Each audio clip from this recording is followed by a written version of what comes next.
Bonjour, ravi de vous retrouver pour ce nouveau journal. Nous sommes le mercredi 24 juin. Voici les titres. S'habiller, se meubler ou s'équiper, les soldes d'été, c'est l'occasion d'en profiter. 6 semaines de promotion ont débuté dans les magasins ce mercredi matin, 8 h. Et dès l'ouverture, les premiers clients étaient là, vous le verrez. Le mondial de rink hockey se poursuit au vent d'espace. Alors que la France est qualifiée pour les quarts de finale, de leur côté, les plus jeunes apprennent à découvrir ce sport. Des initiations au rink hockey sont organisées cette semaine pour les enfants des écoles vendéennes.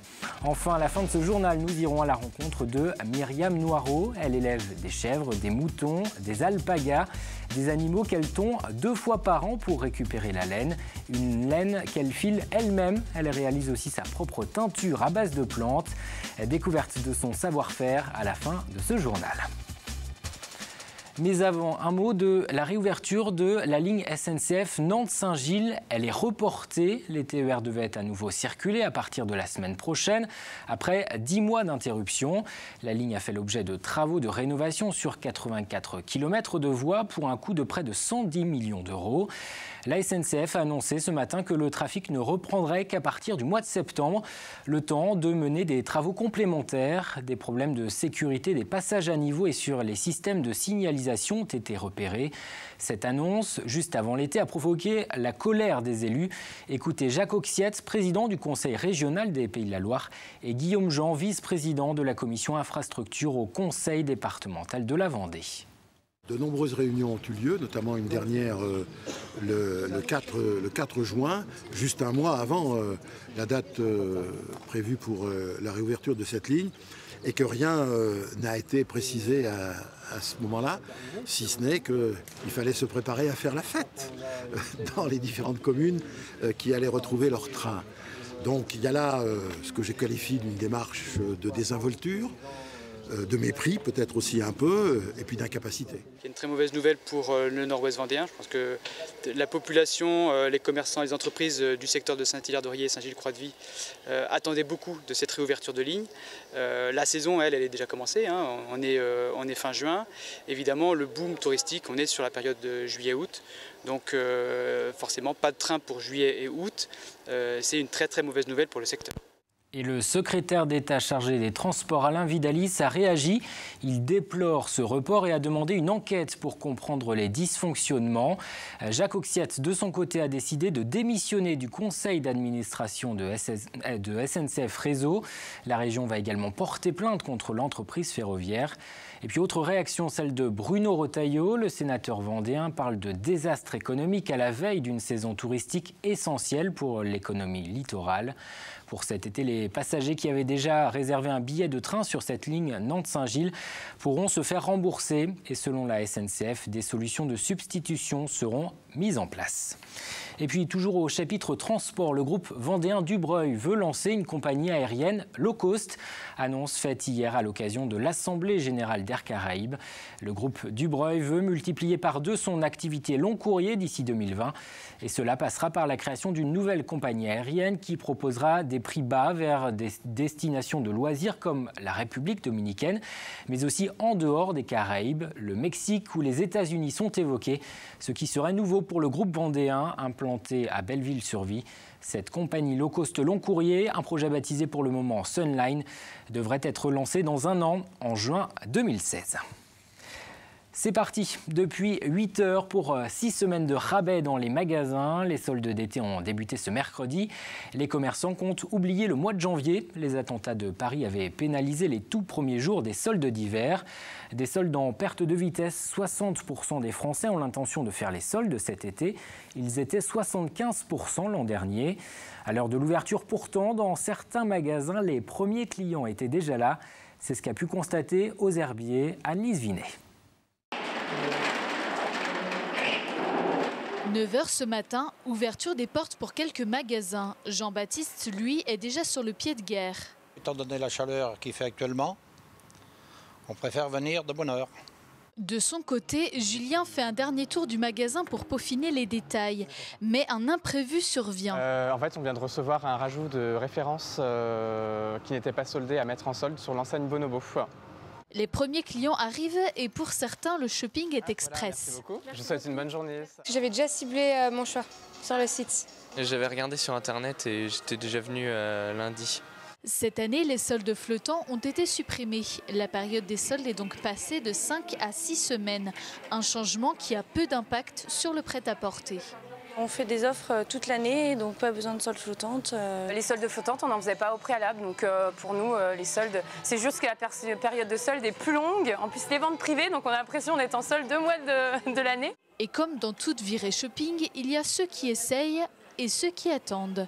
J'accompagne, après on a prévu faire d'autres magasins. Et puis voilà, c'est passer un peu de temps avec ma fille pendant les soldes. Des soldes qui sont parfois concurrencés par les nouvelles collections. Moi j'ai le don pour prendre des affaires non soldées, donc à chaque fois c'est ça. Selon un sondage pour un site internet, 70% des Français qui envisagent de faire les soldes d'été prévoient d'attendre les 2e et 3e des marques. Nouvelle hausse du chômage le mois dernier en France, plus 0,5% selon les chiffres dévoilés par le ministère du Travail, soit 16 200 demandeurs d'emploi de plus qu'en mai. Le chômage atteint un nouveau record. Mais selon le ministère, ces chiffres sont faussés par des dysfonctionnements et des relances autour de l'actualisation des chômeurs. Et les jeunes restent particulièrement touchés par le chômage, des jeunes qui se tournent de plus en plus vers les missions locales. Elles sont chargées d'aider les 16-25 ans à s'insérer dans la vie professionnelle, à trouver un emploi ou une formation. Il y en a 4 dans le département. La mission locale Vendée Atlantique vient de dresser le bilan de son activité. Elle accompagne les jeunes qui habitent sur le littoral de Noirmoutier à Talmont-Saint-Hilaire. Et ils sont à 10% de plus qu'il y a 3 ans. Écoutez les explications du président de la mission Vendée Atlantique. Ça peut être une bonne chose dans le sens où la mission locale est reconnue en tant qu'acteur, je dirais, de l'emploi sur le département. Une moins bonne chose, effectivement, parce que malheureusement, ces dernières années, l'emploi a été un petit peu plus difficile. Et donc, c'est la raison pour laquelle aussi, bien évidemment, le nombre d'accueils a été un peu plus important. Mais pour autant, la mission locale accomplit sa mission au quotidien et reste un partenaire important, joue un rôle important entre le monde de l'emploi, entre les employeurs et les demandeurs d'emploi. Et l'accompagnement des missions locales permet à ces jeunes de décrocher un contrat aidé ou un emploi en CDD ou en CDI. Et pour les jeunes sortis, par exemple, du système scolaire sans diplôme, sans expérience, il y a des pistes comme le service volontaire européen. Le dispositif a été présenté il y a quelques jours par la mission locale du Pays Lyonnais.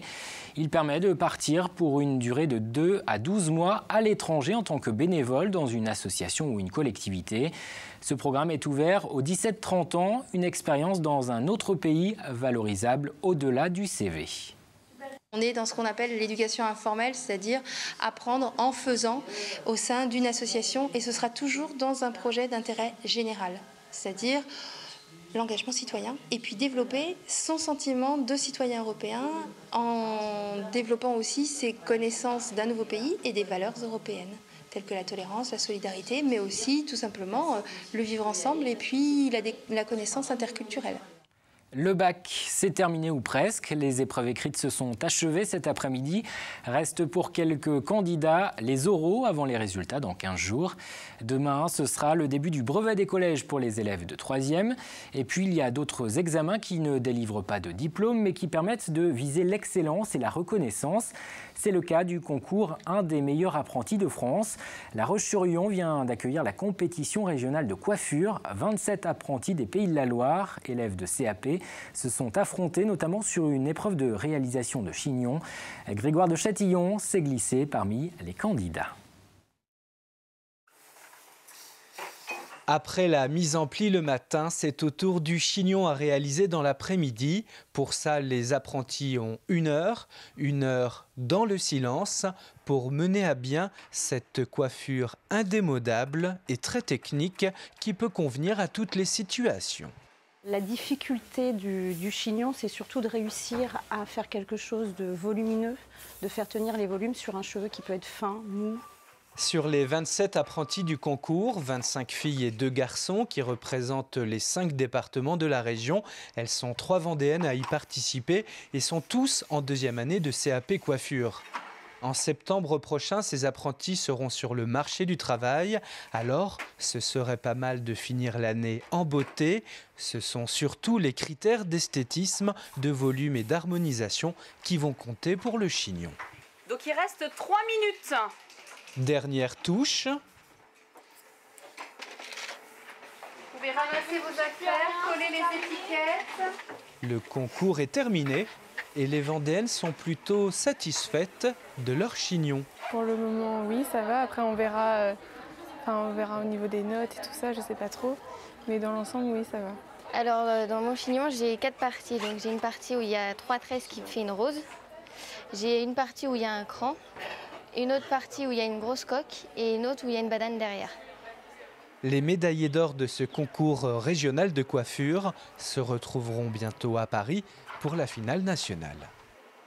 Et sur les 27 candidats, 6 ont obtenu une médaille d'or. Parmi eux, aucune des 3 concurrentes vendéennes. À La Roche-sur-Yon, le quartier Jean-Yol poursuit sa transformation. Il fait l'objet d'importants travaux dans le cadre d'un vaste programme de rénovation urbaine de 90 millions d'euros.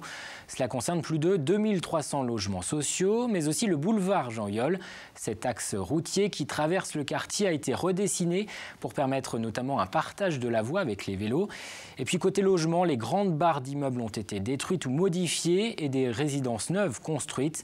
Les aires de jeu, les espaces verts, les accès aux entrées des immeubles ont également été entièrement revus. Tout ceci doit permettre de donner de l'air au quartier, comme nous l'explique le maire de La Roche-sur-Yon, Luc Bouard. C'est l'aboutissement de 11 ans d'efforts pour la municipalité pour rénover le quartier Jean-Yol avec la rénovation du boulevard, la rénovation des aménagements extérieurs. Donc désormais, on a un quartier qui respire, on a un boulevard qui vient d'être rénové, qui est beau et qui est accueillant. Et puis très vite, nous allons avoir la rénovation du stade Ladomègue. D'ici 3 ans, ce quartier sera magnifique.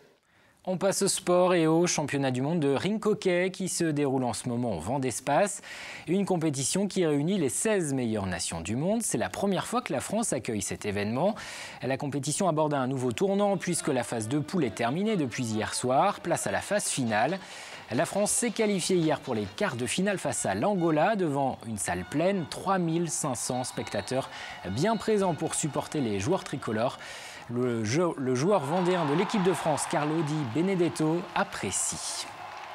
On voit que le public il est complètement derrière nous, que ce soit contre l'Espagne, la Hollande et là contre l'Angola. Ils sont vraiment à fond derrière nous. La fête avec le public, c'est le meilleur. Ils sont là, ils ont tout le match, ils ont créé derrière nous, même quand on perdait. Donc on leur doit bien ça. Images et interviews signées Aurélien Huard. Et ce mondial de rink hockey, c'est l'occasion de mieux faire connaître le sport, particulièrement auprès des enfants. 3000 scolaires sont accueillis cette semaine en marge de la compétition pour une journée de découverte. Au programme match, rencontre avec les joueurs et bien sûr initiation au rink hockey, Pierre Dalicieux. Et on s'arrête sans tomber. Peut-être qu'ici se cachent de futurs champions de rink hockey. Pour le moment, on en est loin en tout cas. Avant toute chose, ces enfants devront apprendre un élément essentiel. Il faut savoir tomber, c'est important parce qu'après, s'ils ne savent pas tomber, ils peuvent se faire très mal. Il faut apprendre à tomber en avant, jamais en arrière, sinon on se fait mal aux fesses. Après l'initiation au roller, les plus grands découvrent le jeu, mais à pied. Pour apprendre, c'est mieux. Et à la fin, ce sont les bleus qui gagnent. Si la technique n'est pas encore bien au point, le langage du sportif, lui, commence à se mettre en place. Au début, c'était compliqué. Après, j'ai mis un but. Après, le goal, en fait, à un moment, il y a le goal qui est sorti des buts. Il s'est pris un but, lui. Et après, j'ai remis un deuxième but. Et en fait, j'en ai remis un à la fin. Mais en fait, la balle était remontée dans le tibia. Elle était rentrée dans les buts après. Bon, place aux joueurs, au vrai. À l'intérieur, l'ambiance est survoltée.